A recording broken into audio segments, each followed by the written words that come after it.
Vlog 20. Some of you are going to love this, some of you are going to hate it, but here's the truth, here's the be all and end all of it. You are the joke, you are the biggest joke.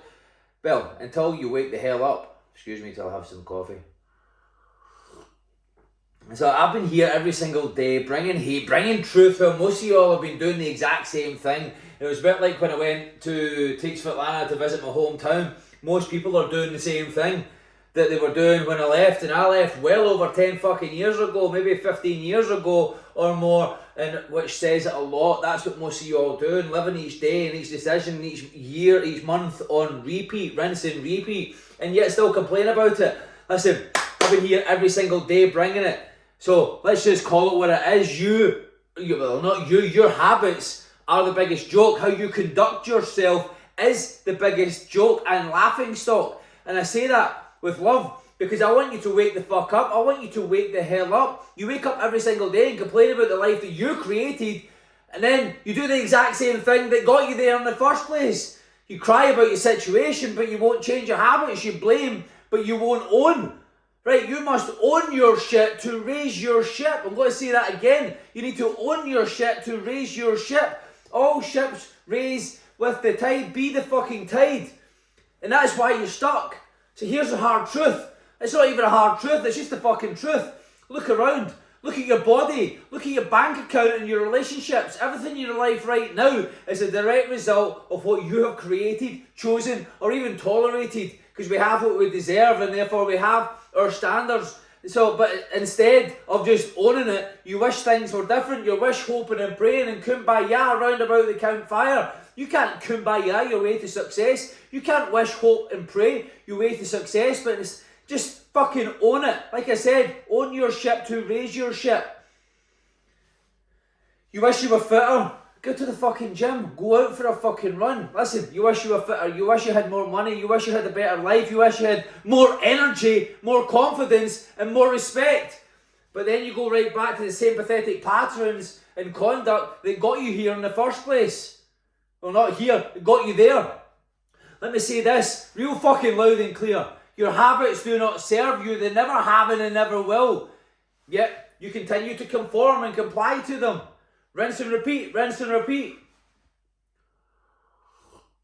You're just like some brain-dead zombie walking around towards the same fate every single day. Gets killed by the same boss every single fucking day.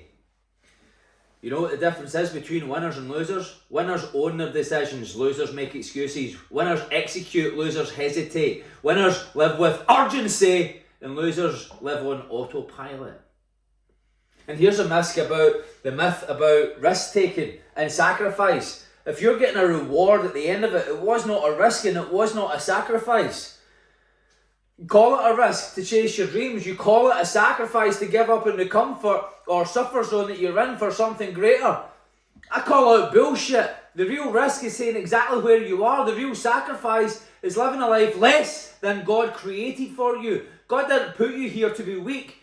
He did not put you here to be passive, or to be hesitant, or to go with the fucking crowd, or even to be a coward. You were created in His image. His power runs through you. So why the hell are you walking around broken, defeated, in a sunken, weaker version of yourself? God created you in His image. That means He put everything you need within you right now to have everything you want. You see, it's not your lack of resources, it's your lack of resourcefulness. It's your lack of willingness to express all that greatness that God instilled within you. So where's your fire and where's the power? You have the access to limitless energy, strength, domination, and yet you choose to be a slave to comfort, to the suffer zone. And that's the real sin. The real sin. It's self-betrayal. And it's an epidemic. We are going through an epidemic right now. There is a pandemic and it's called the weak man.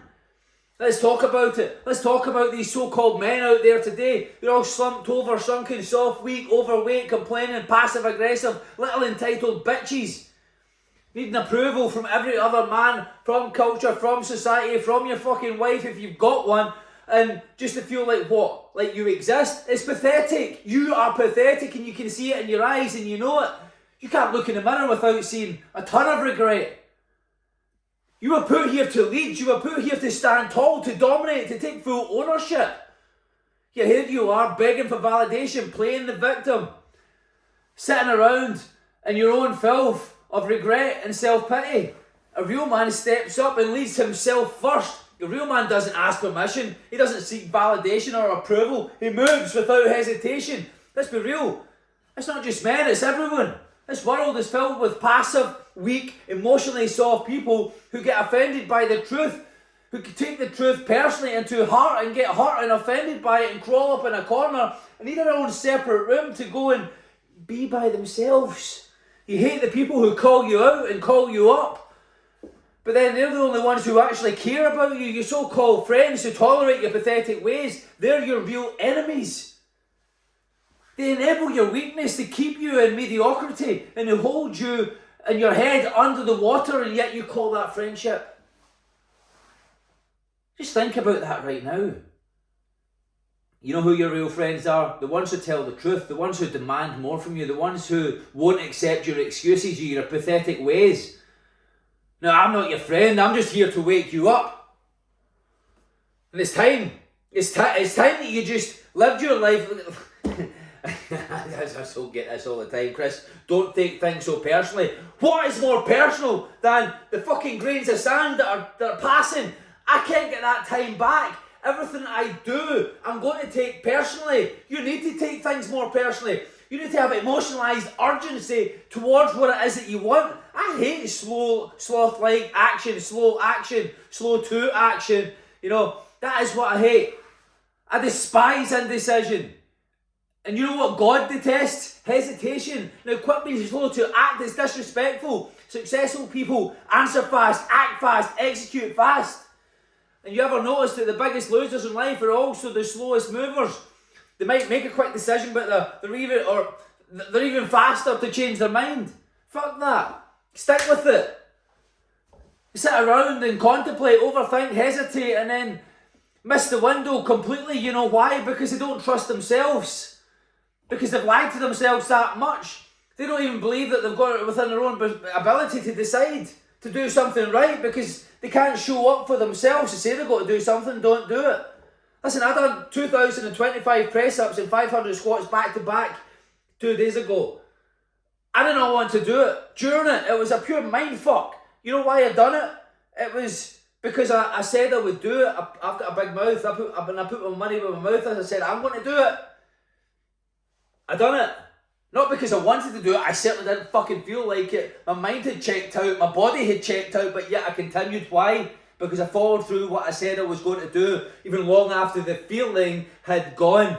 And there was no real fucking purpose. The real purpose behind it was owning my fucking word. That's what you need to do. Own your word to yourself. Learn to trust thyself by following through with what you said you want to do. Alright? And that's it. Start small. Start with fucking whatever you want. Set your alarm in the morning. Your alarm, most of you all hit the snooze button. That's your first lie you made of the day. If you hit a snooze button, that means you lied. Why? Because it was a promise you made to yourself last night about when you would get up, and you wondered why your day ended up the way it did. That's not. You want to be successful, train yourself to move, to answer fast, to take action now, to be more decisive, and make that your default setting. The moment you start moving fast, making fast decisions, acting without hesitation, your entire world's going to change. But yet there you are, looking at what did happen, what didn't happen, what you did create, the mistakes that you made. Listen, it wasn't mistakes that you made. It's so pathetic that most of you all are just looking and giving validation and looking at the past stories of misery and regret and looking for some kind of fucking compassion and sympathy. You're not getting it from me.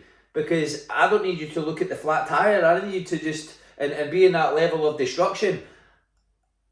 Let's create the kingdom. Let's cut through it, right? You've had enough of your bullshit, right? If you're tired of your bullshit, if you're tired of tolerating even yourself, if you're done making excuses and ready to operate 100% every single day, then get in my fucking mentorship right now, because I don't take half-assed, soft-minded, hesitant weaklings. You get in, you go all in, or you're out. Now, message me now, because, yeah, this is a blatant marketing now. You need my mentorship. You need that level of truth within your life. And the truth is, most people don't have those people round about in their circle of influence. Their circle of influence is keeping them down, is keeping them low. And they're seeking approval from these people that don't even inspire you. Look at the people around you. Do they inspire you? Do they hold you to your higher self? Most likely not. Most likely not. And yet, look, you're looking for validation, and look at the lives. Does it inspire you? Answer yourself that. Would you pay the people in your life to be there if you had to give them the money? Let's look at just your mortgage. The people that are in your life right now, your rent or your mortgage, would you give each of these people your rent or your mortgage for the value that they give in your life? I bet the answer to most of that is no. And if you wouldn't pay these people to be there, eliminate them. Again, live a life of purpose with intention, and make every move that you take and make and everything that you do to create, it must be of purpose. It must be serving you. It's either the life that you're living is either serving you or taken away from you. And your goal, your dream, your desire, the thing that you want, the kingdom that you want to create in this life, it already exists.